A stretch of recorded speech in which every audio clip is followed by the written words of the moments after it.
Hello, I'm Matt Galloway, and this is the Current Podcast. In Ottawa in recent months, stories about misconduct in that city's police force have been piling up. There is the case of an officer who was charged with assault, criminal harassment, and the improper use of a police-issued gun. 2 other members of that force are accused of making unauthorized searches of police databases, and a police sergeant was accused of sexual assault and sexual misconduct by college students who he'd been instructing. Of course, allegations of police misconduct are not unique to Ottawa. On Thursday, York Regional Police announced the results of a probe into corruption within Toronto's police force. 7 Toronto police officers and 1 retired officer face a long list of charges. The judge is raising questions about the extent of corruption in the Winnipeg Police Service. It comes as disgraced former officer Elston Bostock appeared in court today to learn just how long he'll spend behind bars. Bostock the 3 officers are with the Toronto Police Service, and they were vacationing in Barcelona. Spanish police say that 2 officers are accused of sexual assault and assault causing injuries. Now, police say it happened in Barcelona. In a few minutes, we'll talk about what all of these cases mean for Canadians' trust in police. But first, Christy Neese is CBC Ottawa's justice reporter. She's in our Ottawa studio. Christy, good morning. Good morning. You've done a lot of reporting on the Ottawa Police Service, and we have a lot to get through. Let's start with the case of Sergeant Robert Cleroux, who died by suicide in March of this year. Shortly after his death, you began investigating his behavior as an officer and as a trainer. What was the spark behind this? Well, a colleague of mine wrote a story about Sergeant Robert Cleroux's death right after it happened in early March. He was a well-known and quite well-liked officer in Ottawa. He did a lot of community work, and people had really great things to say about him. Police also took the occasion to sort of talk publicly about mental health and the heavy toll policing can take on officers. After all this, an officer reached out to me. They said there was more to the story and that this positive coverage of Cleroux was sort of unfair to other officers who had struggled with their mental health and died in sort of relative silence. Tell me about the person you identify as L and what you heard from her. Mm-hmm. About the same time that first officer got in touch, a woman reached out to CBC. She's a former Ottawa College student who was studying police foundations, where Cleroux had been supervising students during simulations of police work. We're calling her Elle because she's pretty embarrassed about what happened and worried about repercussions. So Elle tells me Cleroux sexually assaulted and harassed her about 4 years ago. She told the college at the time. The college interviewed her and another woman who had complaints about them. About Cleroux, and in the end, they were told Cleroux could no longer teach there. There's also a third student, we're calling her G. She says Cleroux sexually assaulted her twice in a cruiser during ride-alongs around the same time as what happened with Elle. After speaking to these women, I found out that an investigation into Cleroux began this past fall. He went on medical leave. He was suspended with pay in January, and the investigation was ongoing when he died. That was March 6th. He had not been charged at that time. What prompted police to investigate, and when did police have a sense that these allegations were swirling around? It was a promotion, apparently, according to multiple police sources. Cleroux was about to be made staff sergeant, in November last year. The sources say that another sergeant who had been passed over for the job came forward to police brass, and that this sergeant showed them Elle's anonymous warning about Cleroux from years earlier. And that's when the Ottawa Police Professional Standards Unit started looking into it.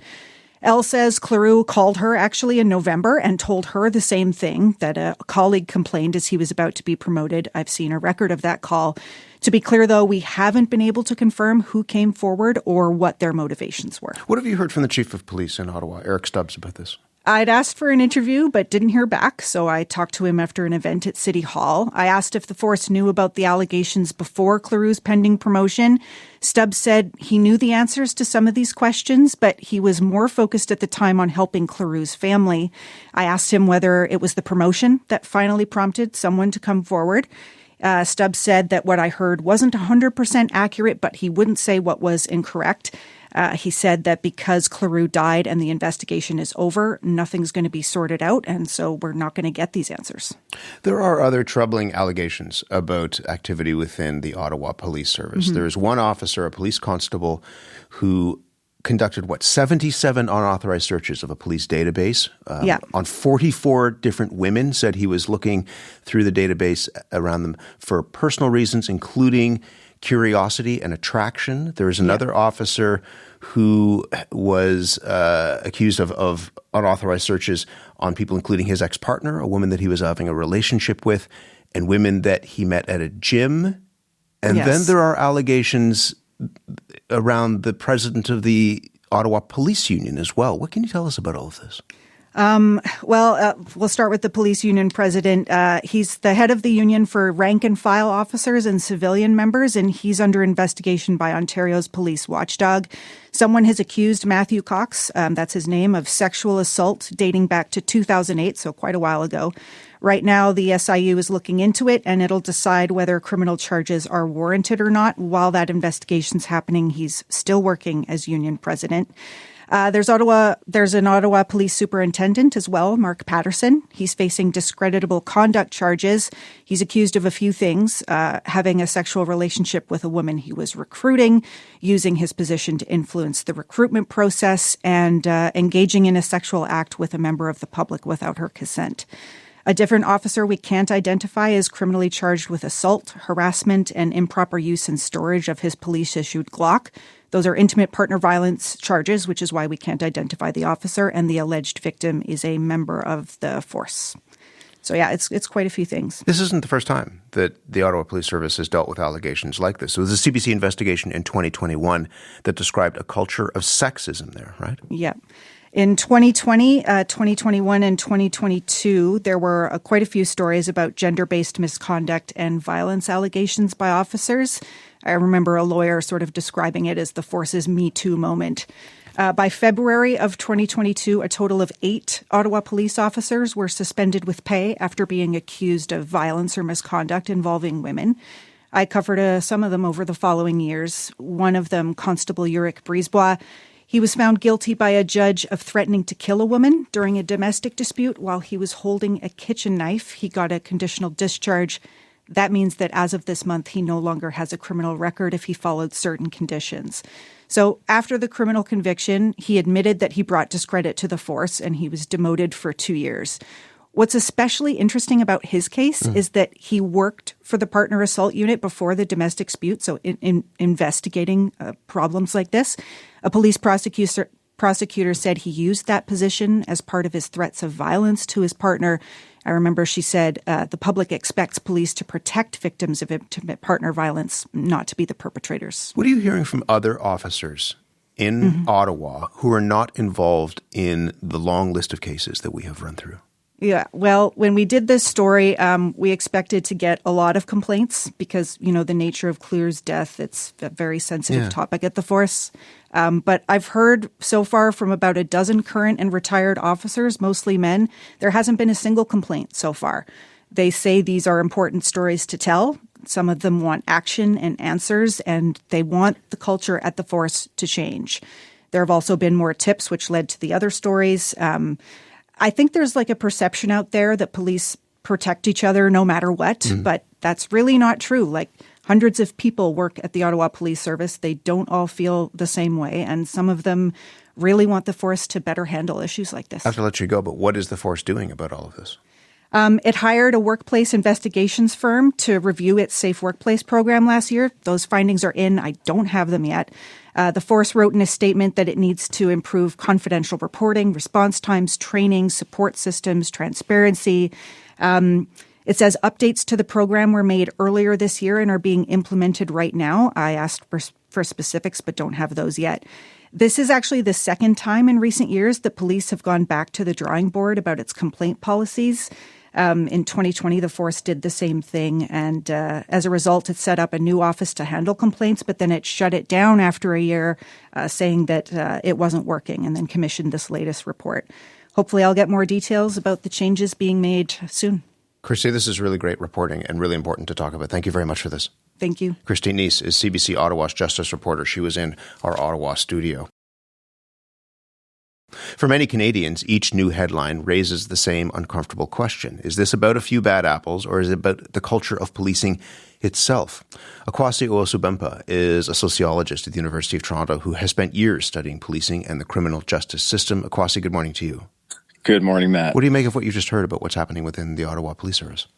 Well, I think like many Canadians, I'm quite troubled by, not only allegations, but findings of misconduct amongst officers. And obviously when we hear kind of repeated instances, it raises questions about what's happening in Canadian policing. It's not just in Ottawa. Earlier this spring, we saw charges as a result of a York Regional Police investigation called Project South. This was about the Toronto Police Service. 7 active Toronto officers were charged with helping organized crime and conspiracy to commit murder.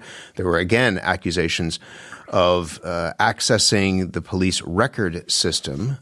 There have been breaches around that record system in past as well. Unexplained license plate queries, searches of on-again, off-again girlfriends, tracking one officer who was accused of tracking down a victim from a case, hoping to ask her out.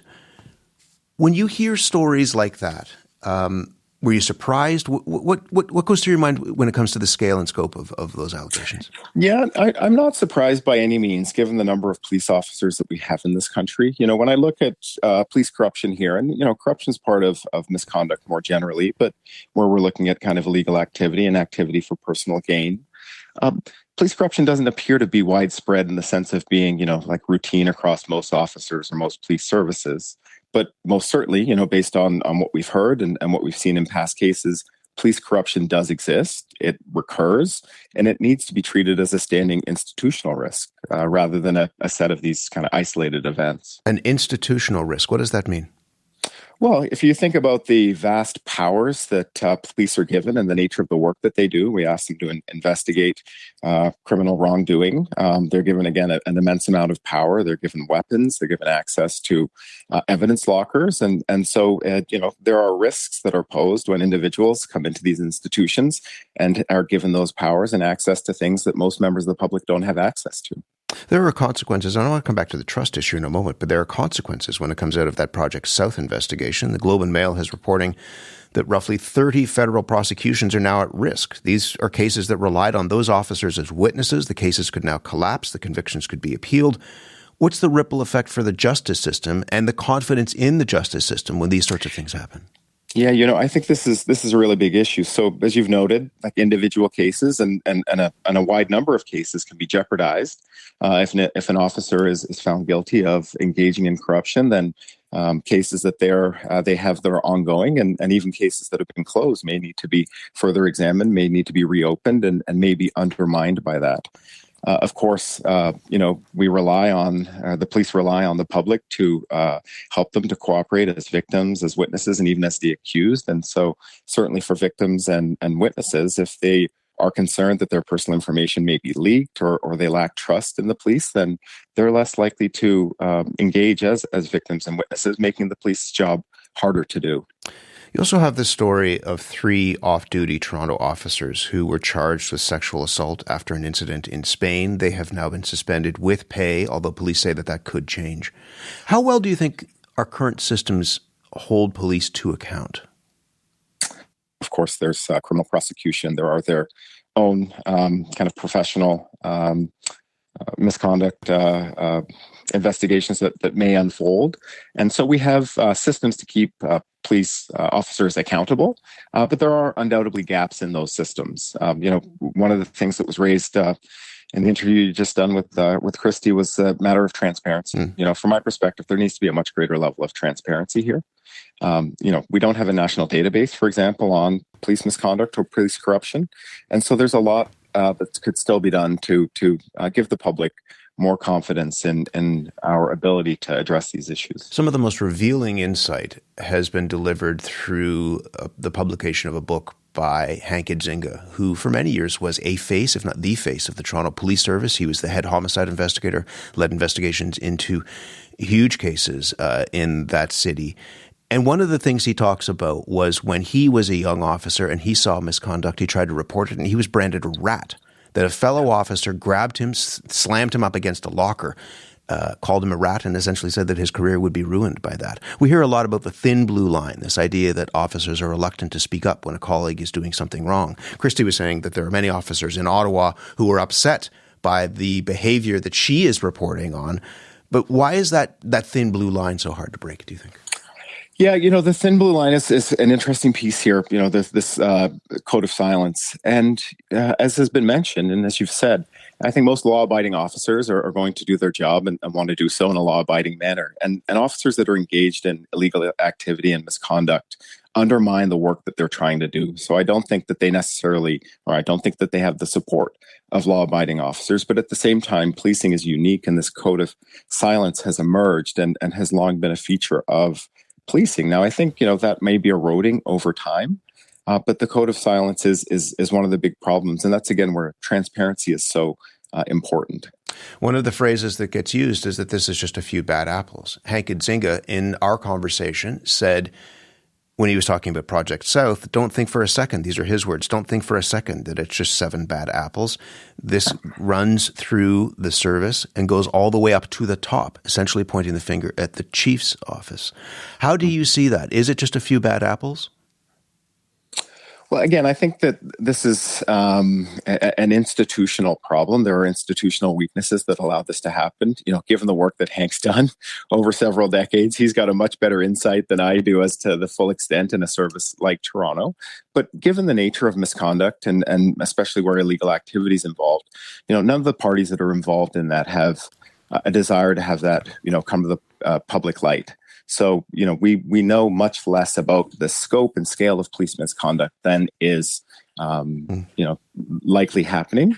But the extent to which it goes to the top, I can't really say. But importantly, it is in those supervisory roles, whether it be frontline or further up, where we can see those institutional kind of pain points strengthened. And so frontline supervisors, doing a better job of supervising the officers and raising concerns.